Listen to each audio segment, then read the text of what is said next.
Vraisemblablement, l'Afrique est devenue un terrain de jeu des Occidentaux, un gâteau que se partagent les grandes puissances face au regard impuissant des fils d'Afrique et avec la complicité de nos chefs d'État. Raison pour laquelle toutes les grandes puissances sont bien représentées en Afrique, surtout dans les domaines d'exploitation de nos ressources naturelles, à savoir la Chine, la France qui devient très impopulaire en Afrique subsaharienne, précisément au Sahel, et maintenant les États-Unis qui commencent à se positionner sur le continent. C'est justement ce que nous sommes en train de comprendre ces derniers temps, surtout avec l'acharnement des puissances occidentales contre le régime d'Ibrahim Traoré au Burkina Faso.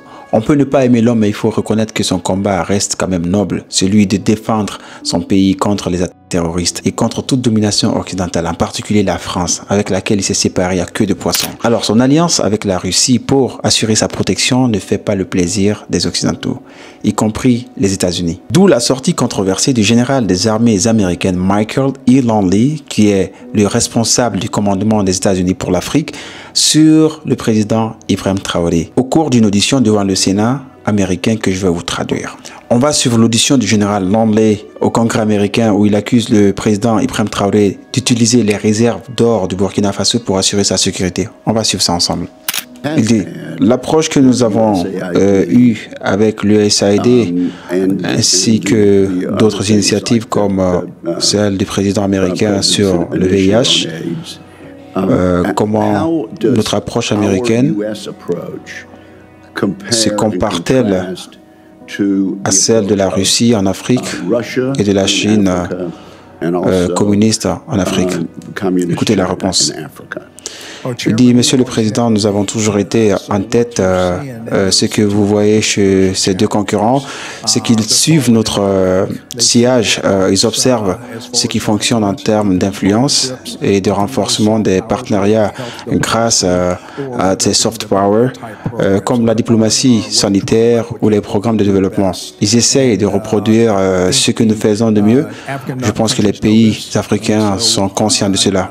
Il dit c'est pourquoi, en regardant vers l'avenir, alors que le département d'État commence à réajuster ses programmes en évaluant ce qui fonctionne ou non et en misant sur ce qui fonctionne, nous avons accumulé suffisamment de capital dans ces pays pour assurer la stabilité et leur prospérité.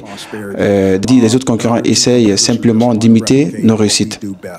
Alors, le président du Congrès dit « Je peux cependant imaginer une structure dans laquelle l'élite dirigeante d'un pays reçoit des gratifications personnelles au profil du chef d'État plutôt qu'à celui de la population. » Alors, je dis à ce type de corruption de pot de vin, existe-t-il dans le cadre de l'initiative de Belt Road? Il dit absolument, Monsieur le Président, je vois cela et je n'hésite pas à le dire clairement, par exemple, au Burkina Faso et au Gabon, que ce soit leurs réserves d'or ou d'autres ressources, tout cela est échangé pour protéger le régime en place. Il y a de nombreux exemples similaires, même au Soudan, avec ce qui se passe avec les forces de soutien rapide à Boram. Lorsqu'on y regarde de près, il s'agit toujours des revenus pouvant être extraits de ces situations avec la complicité d'acteurs néfastes du Parti communiste chinois et parfois de la Russie. Et le chairman conclut cela en disant que vous ne pouvez pas imaginer à quel point il est frustrant de considérer que ce continent si riche en ressources n'a pas réussi à utiliser ses richesses au bénéfice de ses populations malgré tout ce temps. C'est un mystère que nous n'avons toujours pas résolu. Alors, comme vous avez suivi au cours de cette audition, le général Longley affirme devant le Congrès américain que le président Ibrahim Traoré aurait détourné les réserves d'or du Burkina Faso pour assurer sa sécurité par la Russie. Et cela ne plaît pas aux Occidentaux. Sans oublier que la France n'est plus représentée au Sahel. L'armée française a été chassée sur le sol du Sahel.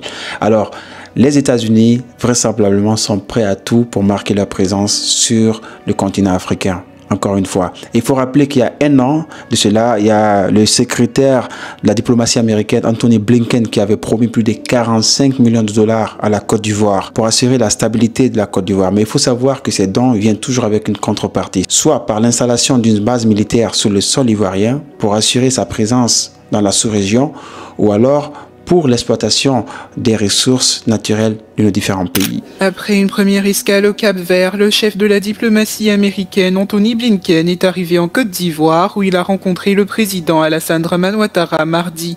Lors d'une conférence de presse, Anthony Blinken a félicité le pays d'Afrique de l'Ouest pour son leadership dans la lutte contre le terrorisme et a annoncé un financement de 45 millions de dollars. Nous apprécions particulièrement le leadership dont a fait preuve la Côte d'Ivoire face à l'extrémisme et à la violence. Nous annonçons un nouveau financement de 45 millions de dollars dans le cadre de la stratégie américaine de prévention des conflits et de promotion de la stabilité pour les États côtiers d'Afrique de l'Ouest. Avec ce nouvel investissement, les États-Unis auront investi près de 300 milliards de dollars au cours des 2 dernières années dans l'aide à la stabilité en Afrique de l'Ouest. Nous nous efforçons également de renforcer les capacités de la Côte d'Ivoire en matière de sécurité. Au cours de l'année écoulée, la formation a été multipliée par 15 en ce qui concerne l'équipement de formation pour les militaires. Nous augmentons également les investissements dans les forces civiles. La visite d'Anthony Blinken intervient quelques jours après la tournée africaine du ministre chinois des Affaires étrangères Wang Yi, qui a salué l'augmentation des échanges commerciaux entre les deux pays. Et dans un esprit de continuité de cet accord déjà amorcé par le secrétaire des États-Unis à l'époque, il y a 1 an, Anthony Blinken, il y a le général en question Michael Langley qui s'est déplacé sur le sol ivoirien pour aller rencontrer les autorités ivoiriennes par rapport à toujours cette histoire d'assurer la stabilité et la lutte contre le terrorisme dans la sous-région. Heureusement, aujourd'hui, avec les réseaux sociaux, le monde est devenu un village planétaire. Donc, tout le monde a à peu près accès au même niveau d'information.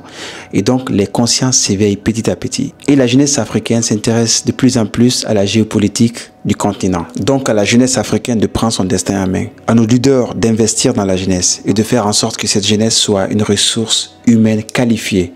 Parce que même si on a des ressources naturelles, sans ressources humaines qualifiées, elles ne serviront qu'aux Occidentaux. Elles ne serviront qu'à ceux qui sont qualifiés à venir les exploiter chez nous et à nous imposer des prix d'achat pour aller les exploiter chez eux. Et après, les réutiliser contre nous en nous vendant des armes ou alors en utilisant ces armes contre nous.